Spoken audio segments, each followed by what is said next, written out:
1928년 9월 3일 런던. 한 명의 부주의한 과학자가 휴가를 떠나면서 실험실을 제대로 정리하지 않았습니다. 그 작은 실수가 인류 역사를 바꿔버렸어요.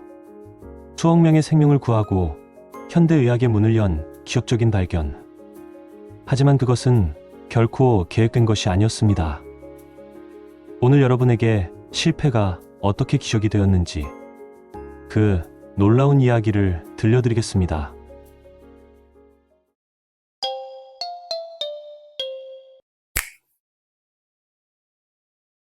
알렉산더 플레밍, 런던 세인트 메리 병원의 세균학자였습니다. 스코틀랜드 농가 출신으로 의학도가 된 것도 우연이었어요. 원래는 선박회사 사무직으로 일하고 있었는데 큰형이 의대 학비를 대준 거였거든요. 플레밍은 동료들 사이에서 유명했습니다. 두 가지 이유로 말이죠. 첫 번째, 뛰어난 관찰력. 남들이 놓치는 작은 변화도 놓치지 않았어요. 두 번째, 지독한 실험실 정리불능자. 실험 접시들이 항상 여기저기 널려 있었죠. 동료들은 그의 지저분한 실험실을 걱정했지만 플레밍은 오래된 배양 접시도 서툴리 버리지 않는 습관이 있었습니다. 바로 그 습관이 인류 최고의 발견을 만들어냈습니다. 1928년 7월 말 플레밍은 스코틀랜드로 휴가를 떠났습니다. 가족들과 함께 보내는 소중한 시간이었죠. 하지만 그가 떠나기 전 실험실은 완전 엉망이었어요. 포도상구균 배양 실험을 하다가 정리도 제대로 안 하고 떠난 거였거든요. 실험실 책상 위에는 페트리 접시들이 무더기로 쌓여 있었습니다. 일부는 뚜껑도 제대로 덮지 않은 채로 말이죠. 보통이라면 실험실 조교가 모든 걸 폐기 처분했을 거예요. 하지만 플레밍의 실험실은 달랐습니다. 그는 오래된 배양 접시들도 함부로 버리지 않았거든요. 그 무심한 습관이 의학사를 바꿔버렸습니다. 7월 말부터 8월까지 런던에는 유난히 습한 날씨가 계속되었습니다. 플레밍이 없는 사이 실험실에는 어떻게든 곰팡이 포자가 침입했습니다. 아래층 진균학 연구실에서 올라왔을 수도 있고 열린 창문으로 들어왔을 수도 있죠. 그 곰팡이는 우연히 포도상구균을 기르던 페트리 접시에 떨어졌습니다. 며칠 후 접시 안에서는 이상한 현상이 벌어지고 있었어요. 곰팡이가 자라면서 주변의 세균들이 죽어가고 있었던 거죠. 하지만 이 놀라운 변화를 아는 사람은 아무도 없었습니다. 플레밍은 여전히 스코틀랜드에서 휴가를 만끽하고 있었거든요. 자연은 조용히 혼자서 기적을 준비하고 있었습니다. 9월 3일 플레밍이 휴가에서 돌아왔습니다. 그는 늘 하던 대로 실험실에 들어가서 오래된 페트리 접시들을 정리하기 시작했어요. 이건 버리고 이것도 버리고 하나씩 폐기용통에 넣으면서 정리하던 중 한 접시에서 뭔가 이상한 걸 발견했습니다. 이게 뭐지? 페트리 접시 한쪽 구석에 푸른색 곰팡이가 자라 있었어요. 그런데 놀라운 건 곰팡이 주변의 포도상구균들이 모두 사라져 있었다는 거였습니다. 다른 곳에는 노란색 포도상구균 진낙들이 빽빽이 자라 있는데 곰팡이 근처만 텅 비어 있었어요. 이 곰팡이가 세균을 죽인 건가? 다른 과학자였다면 실험이 오염됐네, 버려야지 하고 그냥 지나쳤을 겁니다. 하지만 플레밍은 달랐어요. 그는 20년간 세균을 연구하면서 이런 현상을 한 번도 본 적이 없었거든요. 곰팡이가 세균을 죽인다고? 이건 뭔가 특별해. 플레밍은 즉시 현미경을 꺼냈습니다. 자세히 관찰해보니 더욱 놀라운 사실이 드러났어요. 곰팡이 주변 2-3cm 범위 안의 모든 포도상구균이 완전히 용해되어 사라져 있었습니다. 이 곰팡이에서 뭔가 강력한 물질이 나오고 있어. 프랑스의 위대한 과학자 루이 파스테르는 이렇게 말했습니다. 관찰의 영역에서 우연은 준비된 정신만을 선호한다. 바로 이 순간이 그런 경우였습니다. 플레밍은 즉시 실험에 착수했습니다. 먼저 곰팡이를 따로 배양해서 정체를 파악했어요. 바로 페니실리움 노타툼 곰팡이였습니다. 페니실리움. 그럼 이 물질을 페니실린이라고 부르자.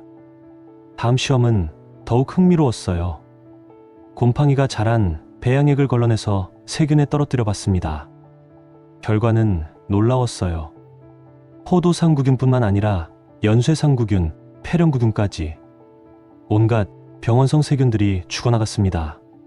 더 신기한 건 인간 세포에는 전혀 해가 없다는 점이었어요. 이건 기적의 약이야.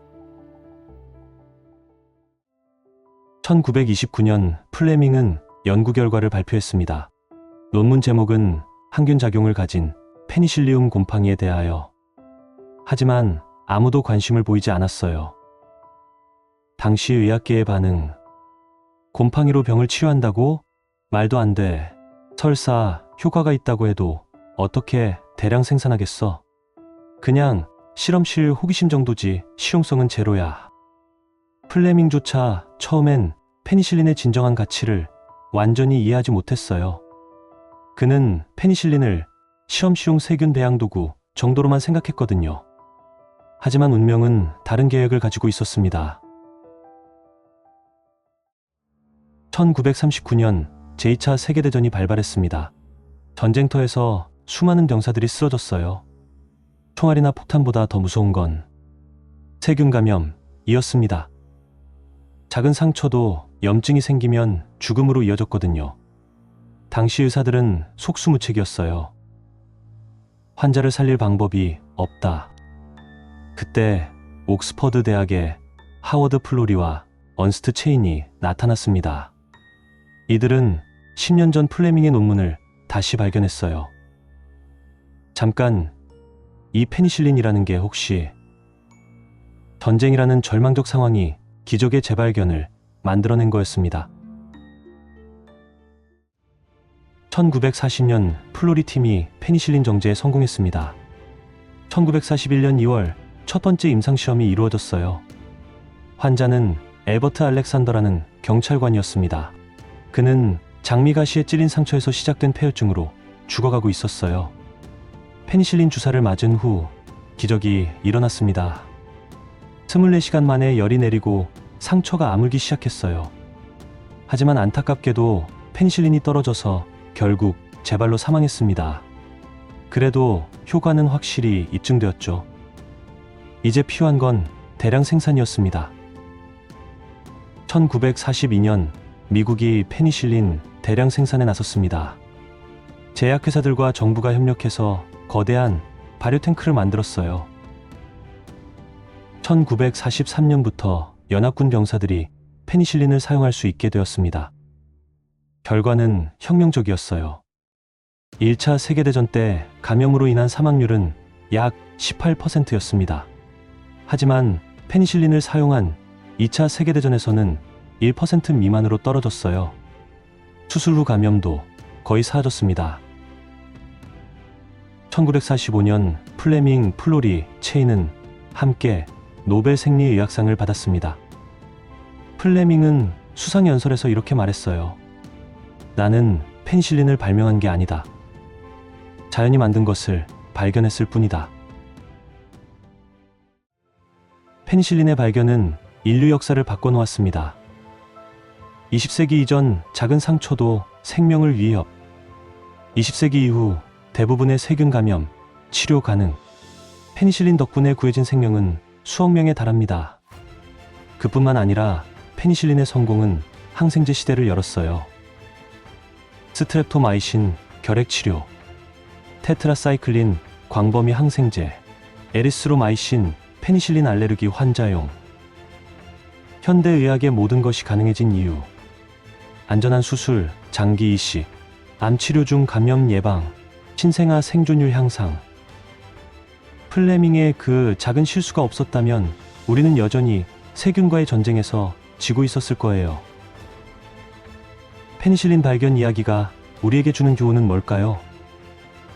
첫 번째, 실패를 다르게 보라는 것입니다. 플레밍의 정리불능은 실수가 아니라 새로운 가능성이었어요. 두 번째, 준비된 마음의 중요성입니다. 똑같은 상황을 다른 사람이 봤다면 그냥 지나쳤을 거예요. 세 번째, 호기심의 힘입니다. 왜 곰팡이 주변에 세균이 없지? 라는 질문이 세상을 바꿨어요. 네 번째, 협력의 가치입니다. 플레밍의 발견, 그리고 플루리팀의 개발이 더해진 인류의 승리. 이런 세렌디피티, 즉 뜻밖의 발견은 오늘날에도 계속됩니다. 포스트잇, 약한 접착제 개발 실패자. 마이크로웨이브, 레이더 연구 중 우연히 발견. 바이아그라, 신장약 개발 중 의외의 부작용 발견. 1928년 7월, 한 과학자의 부주의한 실수. 하지만 그 실수는 인류 최고의 선물이 되었습니다. 루이 파스텔의 말처럼 우연은 준비된 마음을 만났고, 알렉산더 플레밍의 관찰력은 그 우연을 기적으로 바꿨습니다. 여러분도 일상에서 작은 실패나 실수를 만날 때가 있을 거예요. 하지만 그것을 다른 관점에서 보세요. 혹시 그 안에 새로운 가능성이 숨어 있을지도 모르거든요. 플레밍처럼 호기심을 가지고 포기하지 말고 끝까지 관찰해보세요. 여러분의 작은 발견이 세상을 바꿀 수도 있으니까요. 댓글로 여러분의 세렌디피티 이야기를 들려주세요. 이 영상이 도움이 되셨다면 구독과 좋아요도 꼭 부탁드립니다.